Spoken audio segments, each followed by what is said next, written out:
Hi Libra, welcome, welcome. So tingnan natin kung ano yung mangyayari sa love life mo. Then titingnan natin kung ano yung current energy mo at ano yung parating, okay? So be open-minded po, hindi halos lahat makaresonate. Thank you nga po pala sa mga nagsusubscribe, sa mga bumabalik. Maraming salamat. So start na tayo. Ano yung mangyayari sa love life mo?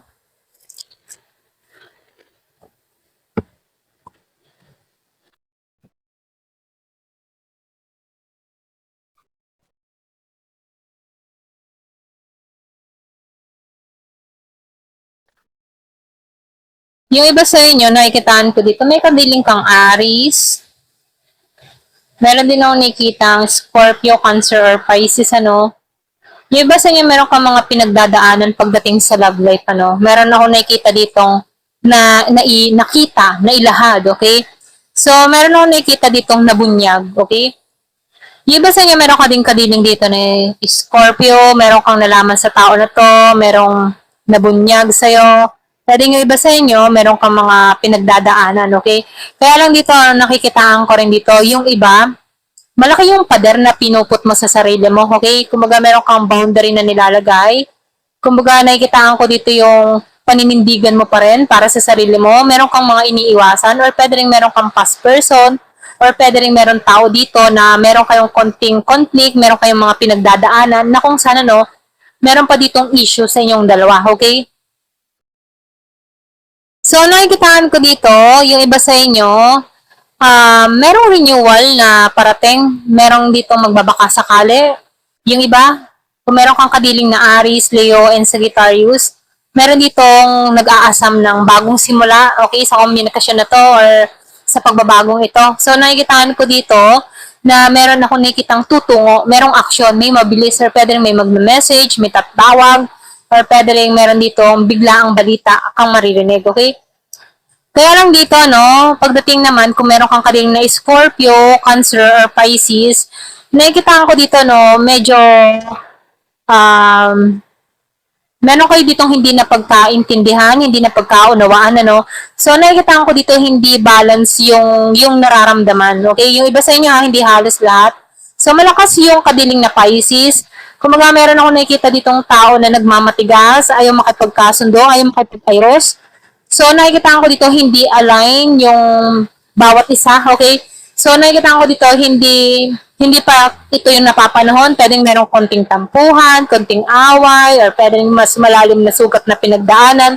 Kung bakit meron ditong tao na nagmamatigas, hindi siya hindi man tipong mahirap siyang amuin, ganun, okay? Ito rin nakikita ko dito.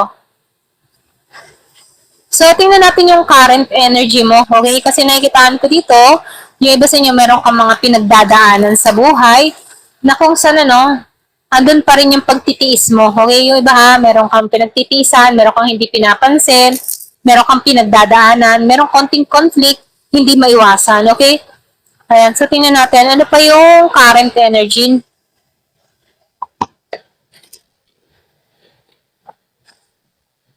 Give me the message, ano yung current energy?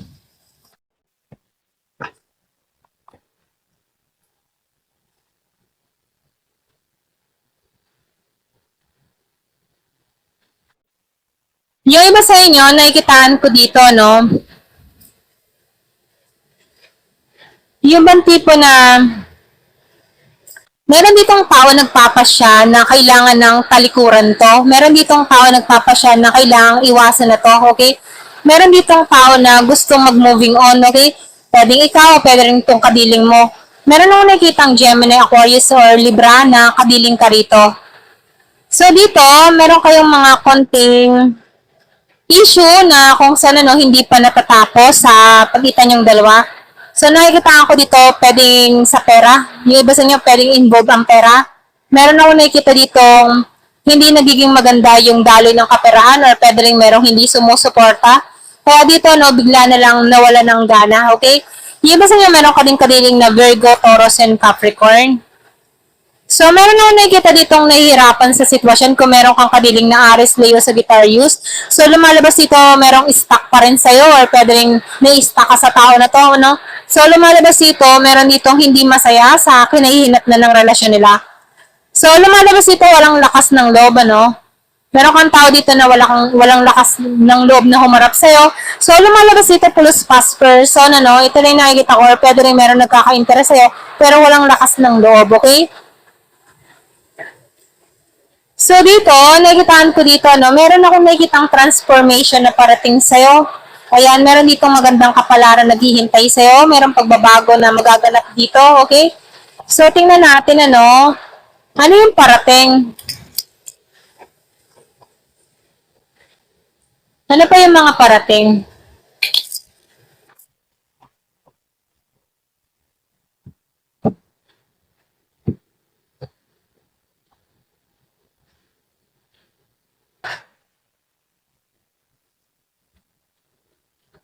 So, nakikitaan ko dito, no, yung iba sa inyo, pwedeng sariwa pa, merong broken heart ka dito, merong mga pinagdadaanan, ito lang nakikita ko, no, kumbaga yung iba sa inyo, sariwa pa, bago pa lang yung issue, bago pa lang hiwalayan, merong separation na nangyari dito, meron akong nakikitang tao, kung meron kang kadiling na Gemini, Aquarius, or Libra, no, meron ditong naduduwag, ayusin yung relasyon, or pwede rin ayaw humarap sa'yo, pwedeng may kasalanan sa'yo. So, meron ako nakikitang takot, pwedeng nai-intimidate sa'yo tong tao na to. Kumaga, pwedeng matindi yung atraso, no? Kaya dito, nakikita ko dito, wala siyang lakas ng loob, no? Kumaga, nakikita ko dito, hindi niya alam kung paano resolbahan tong issue sa pagitan niyong dalawa. Hindi niya alam kung paano muli makuha yung tiwala mo rito, no? So, lumalabas dito, itong tao na to nawawalan ng pag-asa sa'yo, okay? Yung iba sa inyo. Kasi dito, nakikita ko dito, involved ang pera talaga. Ayan, kumaga may nabangkarote, may nabankrupt, or may na-scam, or pwede rin sabihin na merong nakuha sa'yo, okay? So, nakikitaan ko dito, ngayon, meron dito akong nakikitang nakakaranas ng pagsubok. Ayan, yung iba sa inyo, no, hindi makatulog, balisa, pwedeng merong nakuha sa'yo, pwedeng meron ditong nadaya, ayan. So, meron na nakikitang involved na pera, ganyan. So, nakikitaan ko dito, no? Pero makakalaya naman sa sitwasyon. Kung ikaw man ay hindi makatulog dito or ikaw yung nahihirapan sa sitwasyon dito, nakikitaan ko dito, makakalaya ka dito. Okay? Sa sitwasyong kinakaharap mo mula sa taong ito. So, pwedeng iba sa inyo, hindi ka pa handa sa moving on. Okay? Kaya dito, no, nasasaktan ka. Wala kang idea or wala kang alam pa kasi na yung tipo mas namumuo pa rin sa'yo yung pain na nararamdaman. Yung iba ha, hindi halos lahat kasi meron na lang ako nakikita dito ang nasasaktan.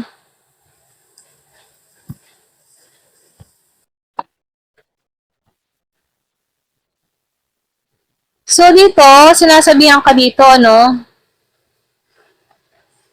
may unconditional love na parating sa'yo, okay? Kumbaga, kailangan mo munang mag-focus sa sarili mo, sa self-love, self-care, okay? Kaya para ma-attract mo yung tamang tao sa'yo. Kasi pagdating dito, hindi pa to yung soulmate mo. Itong person na kinakaharap mo, itong kabiling mo, ito, okay? Or kung meron kayong issue o hidwaan ng taong ito, hindi ito yung soulmate mo, okay? Kasi dito, no, nakikitaan ko dito, itong tao na to, hindi pa tumatali sa isa, ganun. Kumaga, pwedeng marami siyang kausap, ganyan.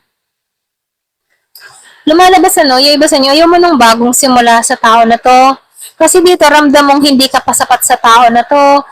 So, nakikita ko dito, meron ditong, yung man tipong, mas nakatuon siya sa kanyang recovery, ganon, or nagmo-moving on. So, dito, no, hindi pa kayo kasal ng tao na to, or wala pang ganap, okay? So, nakikitaan ko lang dito na meron ditong tao na hindi na kontento sa'yo, ganyan. Kaya dito, yung iba sa inyo, mas hinahanap mong muli yung sarili mo or mas hinahanap mong muli na mabuo ka, okay? So, dito dun ka muna mag-start, yung love self, self-love, ganyan. Self-love, self-care. So, kasi bago ka makakuha ng karapat-dapat para sa'yo, kailangan mahalin mo muna yung sarili mo. Dito kasi nakikita ko dito pulos naka-reverse to, no?